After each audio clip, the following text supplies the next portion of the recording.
English speaking lesson. आज इस video में हम कुछ इडियम, कुछ फ्रेजल वर्ब, कुछ इस तरह की वोकैबुलरी देखेंगे जिसे यूज कर हम अपनी कम्युनिकेशन को day by day, step by step बेहतर बना सकते हैं। So let's start the video. First one is hit the nail on the head. Hit the nail on the head means to identify something exactly, to arrive at exactly the right answer. सही निशाना लगाना, मामले की सही तह तक पहुंचना, सही मामले तक पहुंच जाना। तो आप कहेंगे hit the nail on the head. और पास्ट प्रेजेंट सब में हिट यूज होगा क्योंकि हिट की तीनों फॉर्म सेम है। First example is I think Hasan hit the nail on the head when he said that children didn't want to study maths. मेरे ख्याल में हसन ने बिल्कुल सही निशाना लगाया, बिल्कुल सही मामले तक पहुंचे ये कहकर कि बच्चे मैथ स्टडी नहीं करना चाहते, मैथ्स नहीं पढ़ना चाहते।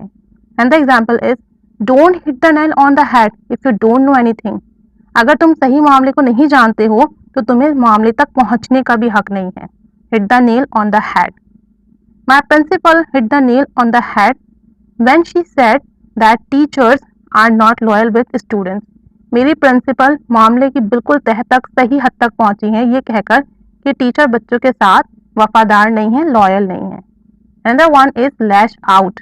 लैश आउट फ्रेजल वर्ब है, इसका मतलब है क्रिटिसाइज, स्पीक एंग्रीली।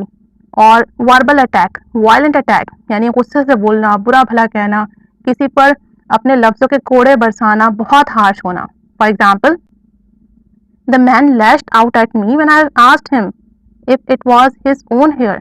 उस शख्स ने मुझ पर बड़ी गुस्सा किया, बड़ा बुरा भला कहा मुझे जब मैंने उससे पूछा कि क्या ये आपके असली बाल हैं, क्या ये आपके अपने बाल हैं। तो लैश आउट मीन्स किसी को बहुत बुरा भला कहना, सीवियरली अटैक करना, किसी को बहुत क्रिटिसाइज करना। पास्ट में यूज करेंगे तो लैश्ड आउट हो जाएगा। Another example is he lashed out at those making accusation against him.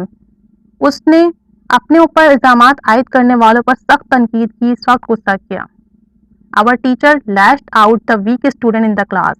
हमारे टीचर ने क्लास के कमजोर तरीन स्टूडेंट पर बहुत तनकीद की, बहुत बुरा भला किया। तो lashed out मीन्स तनकीद करना, बुरा भला कहना, किसी को बहुत ज्यादा सीवियरली अटैक करना verbally, not physically. Another one is take for granted. Take for granted means to never think about something because you believe it will always be available or stay exactly the same.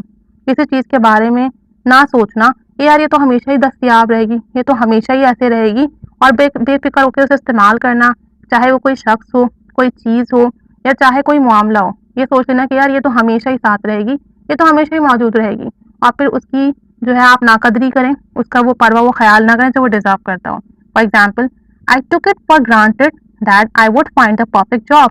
मैंने इस बात को बहुत easy लिया, मैंने इस बात को सपोज कर लिया कि यार मुझे तो अच्छी जॉब मिल जाएगी, और अब क्या है, अब उसे अच्छी जॉब नहीं मिल रही है।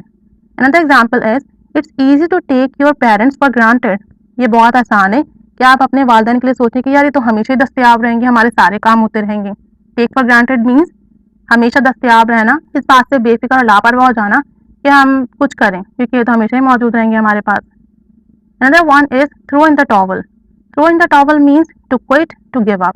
हिम्मत हार जाना, छोड़ देना, हार तस्लीम कर लेना, यानी ऐसा कुछ हो कि आपको फील हो कि यार बस अब मैं नहीं कर सकता, अब मेरी बस हो गई है। जब ऐसी बात होगी तो आप कहेंगे throw in the towel. For example, after losing the election, he threw in the towel on his political career. Election हारने के बाद उसने अपने सियासी करियर को खैरबाद कह दिया, छोड़ दिया, अपनी हार तस्लीम कर दी। The next example is when he didn't pass his final exam, he threw his towel on his education. तो उसने अपनी एजुकेशन को खैरबाद कह दिया जब वो फाइनल एग्जाम्स नहीं दे सका।